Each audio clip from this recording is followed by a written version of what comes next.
तो हेलो दोस्तों, नमस्ते, प्रणाम। मैं पुष्पा अम्बेडकर नगर से स्वागत करती हूँ अपने यूट्यूब चैनल में। तो दोस्तों, आप सभी लोग कैसे हैं?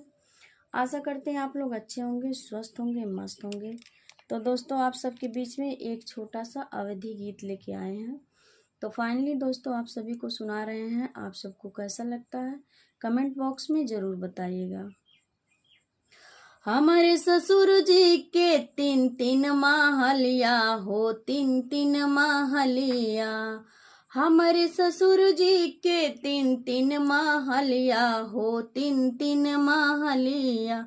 एक कच्चा एक पक्का एक लहरेदार बा, बिछुआ झनकार सखी सैया दगे बाजबा, बिछुआ झनकार सखी सैया दगे बाजबा।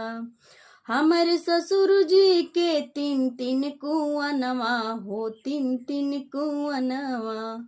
हमर ससुर जी के 3-3 कुअनवा हो, 3-3 कुअनवा।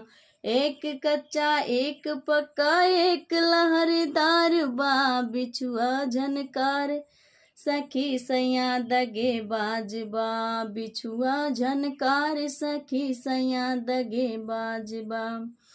हमारे ससुर जी के 3-3 बेटउआ हो, 3-3 बेटउआ।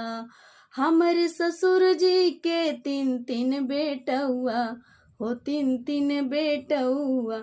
एक सिपाही एक दरोगा एक हवलदार बा, बिछुआ झनकार सखी सैया दगे बाजबा, बिछुआ झनकार सखी सैया दगे बाजबा। सैया दगे बाजबा बलम धोखे बाजबा, सैया दगे बाजबा बलम धोखे बाजबा।